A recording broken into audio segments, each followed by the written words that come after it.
As cenas e depoimentos foram dramatizados a partir de relatos reais. A dependência digital e o vício em jogos e redes sociais atingem crianças e jovens e independem de sua condição, idade ou classe social, além de estarem expostas a perigos online.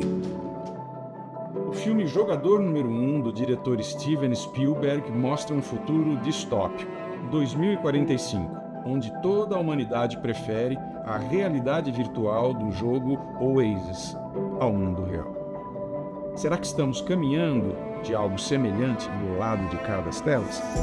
O uso abusivo de dispositivos digitais, telas digitais como telefones celulares, jogos de videogame, tablets, tem se tornado uma presença constante em nossas vidas.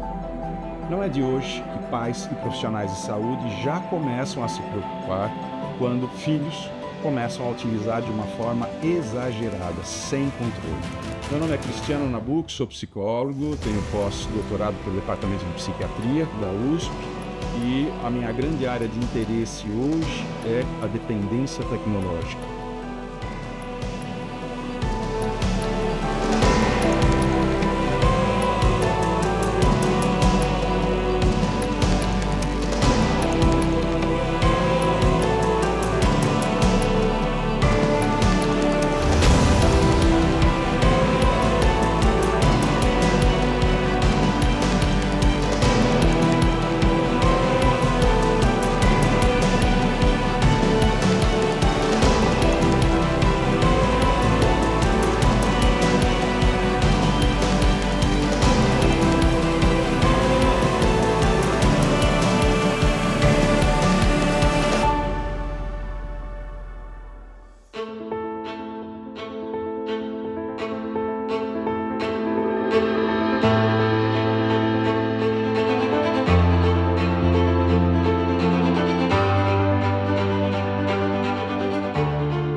Venho trabalhando com isso há quase 20 anos, já publiquei 15 títulos, 15 livros, 2 deles publicados por editoras internacionais, um deles já traduzido para 8 idiomas. Meu objetivo, na verdade, é chamar a atenção, formar a população, divulgar o quanto que esse problema silencioso ele está entre nós e ele merece alguma ação. É muito simples observarmos que clubes, playgrounds, locais de diversão de crianças, eles estão se tornando cada vez mais vazios. E onde estão essas crianças? Exatamente na frente do computador. E isso precisa ser um objeto de atenção urgente, porque efeitos significativos podem ser observados com a passagem do tempo.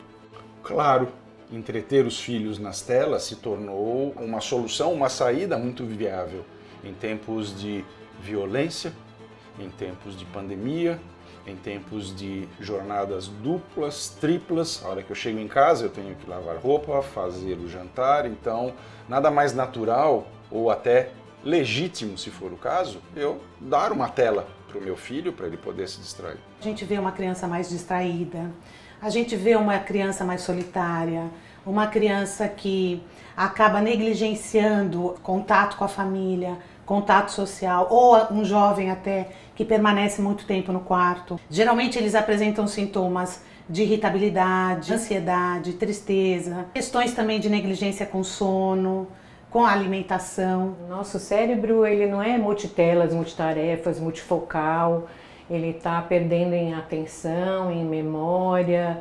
E você querer desempenhar 1000 tarefas com o teu celular, o computador, a televisão que está ligada na casa e a música, e querer desempenhar no trabalho, na escola, a sua atenção precisa de foco.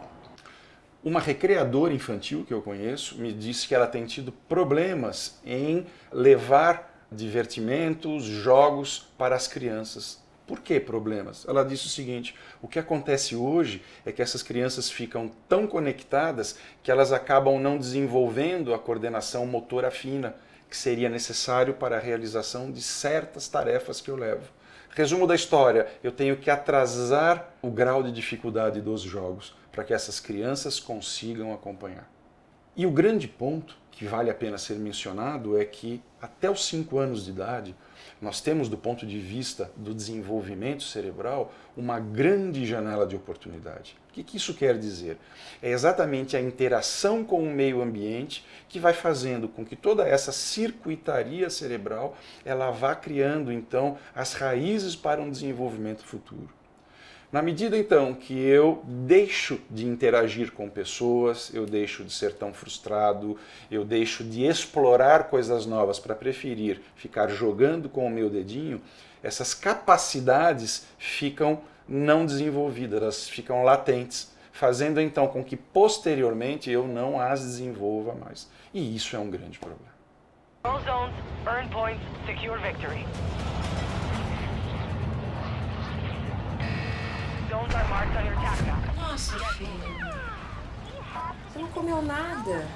Vai ficar doente. Filho. Filho. Filho. Para de jogar pra comer. E daí? E daí que você vai perder, filho?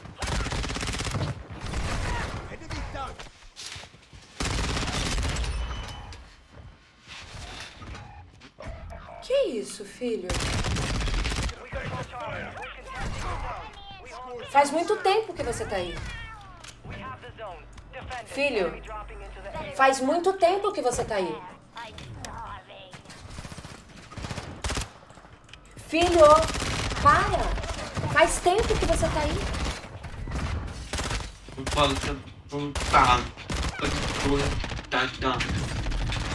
Sério mesmo? Ó, 1 hora e chega, hein? 1 hora e chega.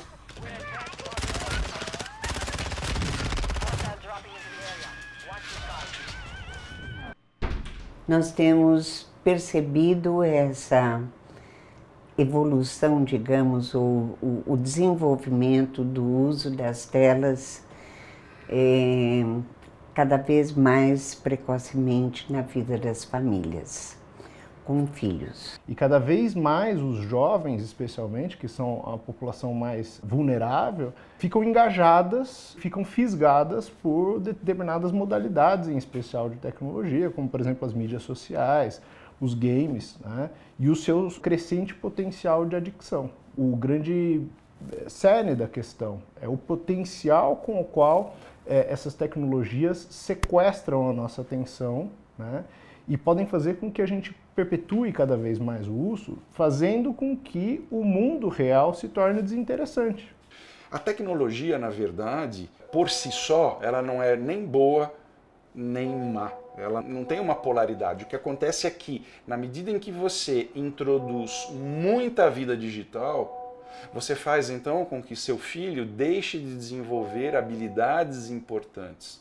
Habilidades essas que ele irá desenvolver ao longo da vida. Em primeiro lugar, não estamos falando de um simples dispositivo digital, mas de um smartphone, né? Porque eles não querem um celular, eles querem se faz ou não faz ligação é o que menos importa.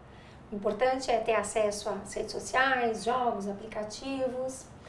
Bem, eu costumo dizer que a idade certa para o primeiro celular é quando de fato ele é necessário. O potencial com o qual essas tecnologias bombardeiam o nosso cérebro é infinito, ela tem se multiplicado. Ponto central em questão e que deve ser discutido, qual é o limite ético, né? Qual é o limite em que essas tecnologias podem sequestrar a atenção dos nossos filhos, dos jovens, né? E até mesmo dos adultos, né? Que são menos vulneráveis, mas também são vulneráveis, né? Qual seria, ou quais seriam os impactos que o uso abusivo das telas digitais, das novas tecnologias, provocam na saúde de crianças e adolescentes? A miopia, lacrimejamento, borramento visual, de ficar muito tempo nas telas, a má postura, as lesões osteoarticulomusculares, do tipo dores, parestesias de cervical, de ombro, de punhos, de falanges, lesões de esforço repetitivo, sem falar no prejuízo ao sono. Lembrar que o sono, pra gente, ele é uma limpeza. E a resposta imunológica parece que é comprometida pela falta de sono. Na medida em que eu fico sentado em frente a um computador, a um telefone celular durante muito tempo, eu deixo de me alimentar adequadamente comendo fora de hora e mais, comendo o que eu não deveria. Na medida em que eu estou olhando para uma tela, eu demoro mais tempo para piscar.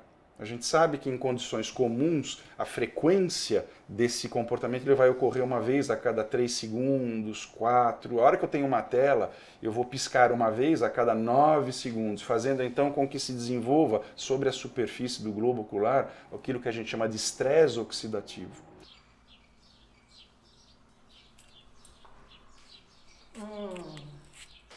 Celular na mesa não, hein, gente? Pode guardar. Mãe, para! Guto! Celular não. Se ele pode, eu também posso.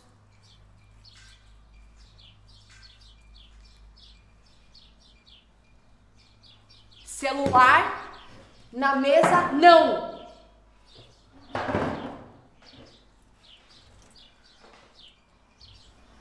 Não sei mais o que eu vou fazer com vocês. Eu tenho um filho de 17 anos, Matheus, e um de 13 anos, o Gustavo.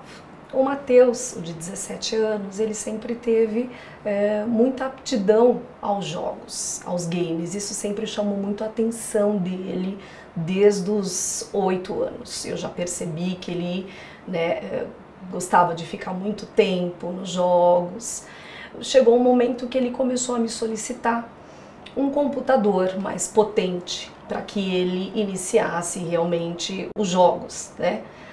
Eu o presenteei com um PC gamer, só que eu não foi conversado sobre limites, horários. A minha preocupação com ele foi só, olha, se você estiver na escola, né, acompanhando a escola, ok. E aí foi o meu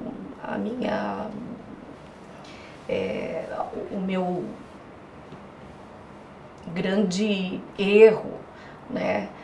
Ele foi pedindo mais e mais, né, quanto a horários, e queria ficar mais tempo, e eu fui cedendo, eu fui dizendo muitos sims para ele.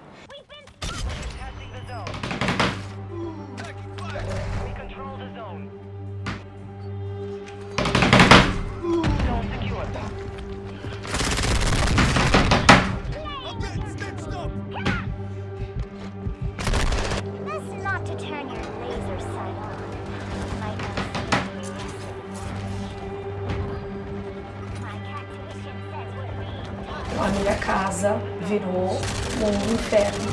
Eu chegava em casa, eram os gritos, né? Porque eles gritam e falam muito alto enquanto estão jogando. Eu não conseguia mais descansar, eu não conseguia dormir. E até que chegou no limite.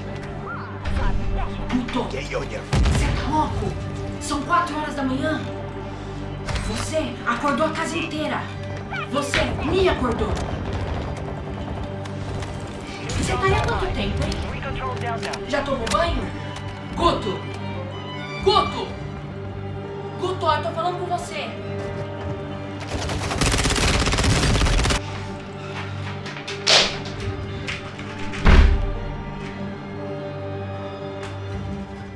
E eu, num acesso de raiva mesmo, porque eu não me respeitei, né?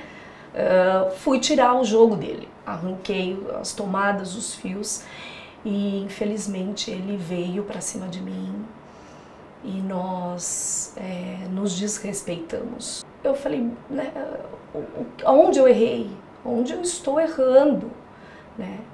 E eu vi ali no meu filho como uma pessoa viciada. Ele estava transtornado, ele veio para cima de mim e entramos em luta corporal. O pai dá o computador, o celular para o filho, achando que isso vai ser bom, porque o mundo hoje é tecnológico.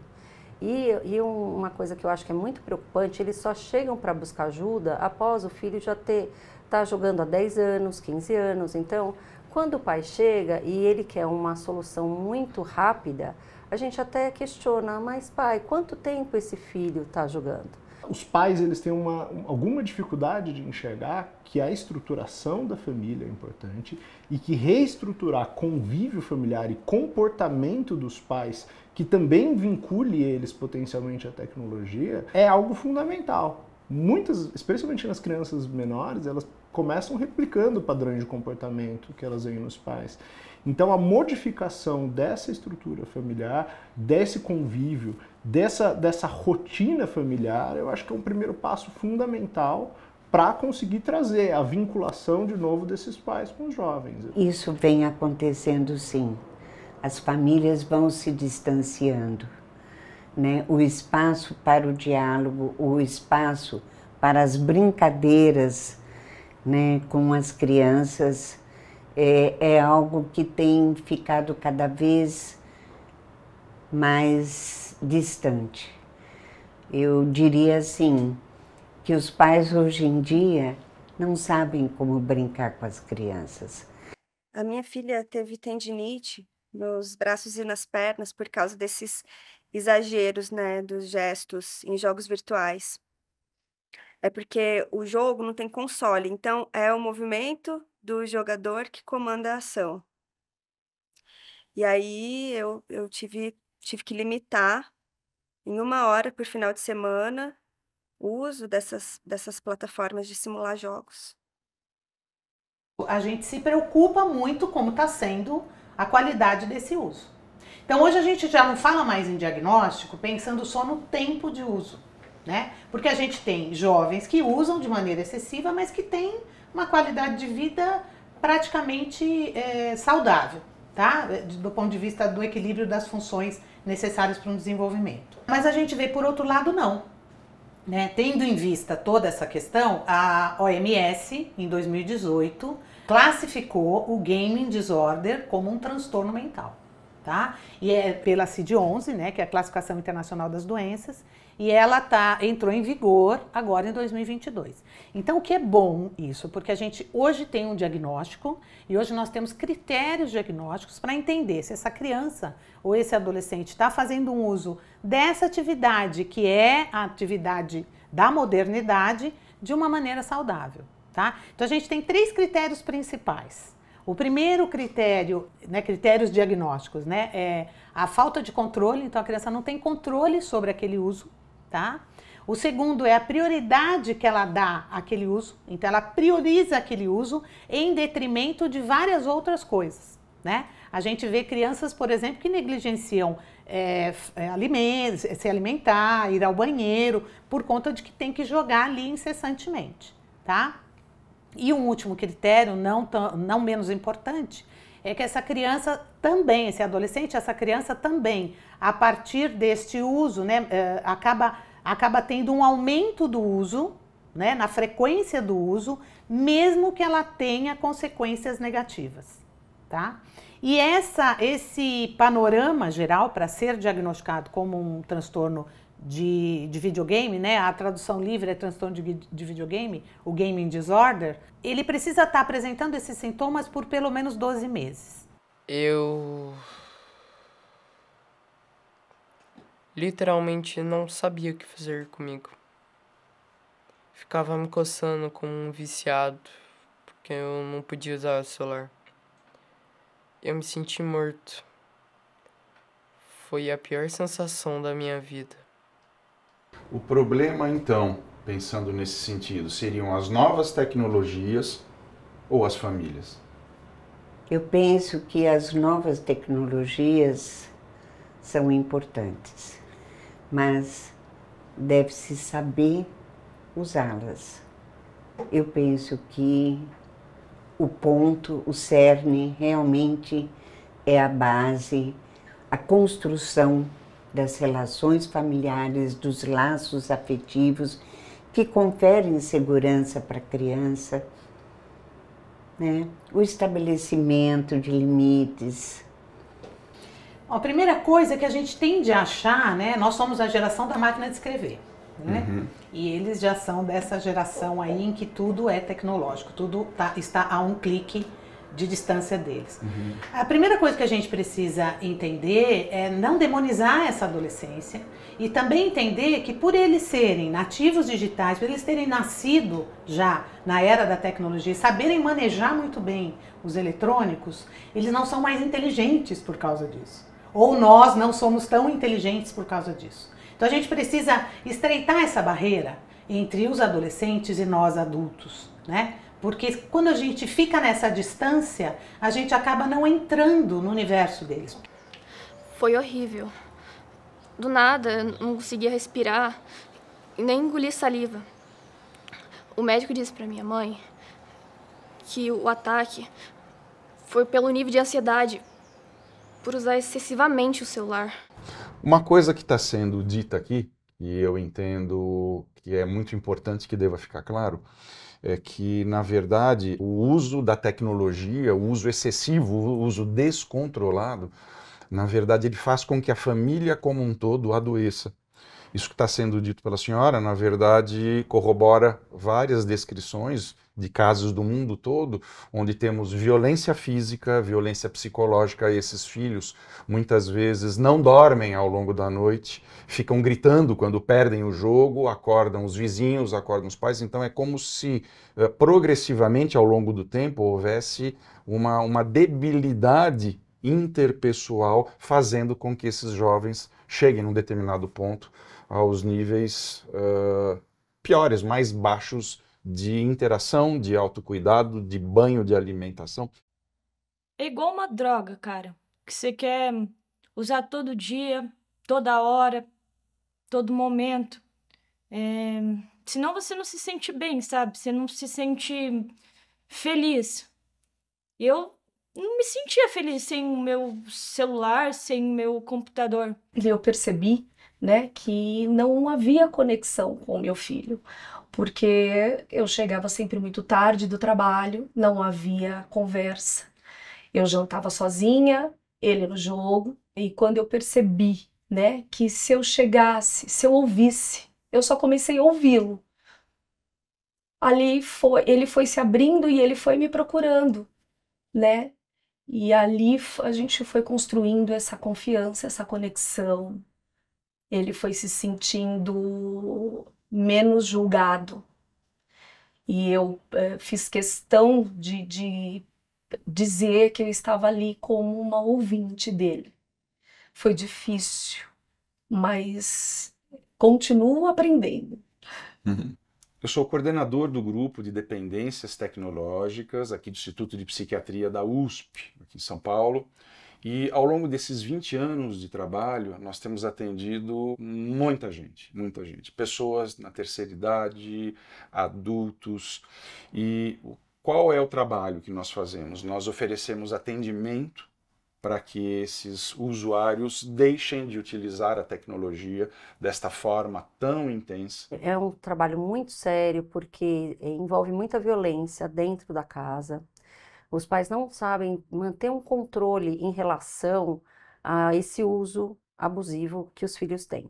A gente sempre fala para os pais assim que são micropassos, né? Então, por exemplo, o filho está jogando 18 horas, ele não vai jogar 10 horas no dia seguinte.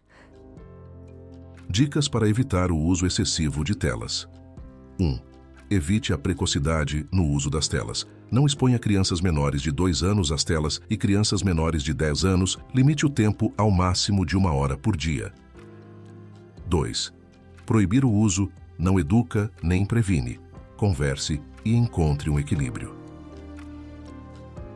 3. Estipule horários e tempo de uso. É importante que a criança entenda desde cedo que existem limites. Desligue todas as telas durante refeições, passeios, momentos em família e de 1 a 2 horas antes de dormir.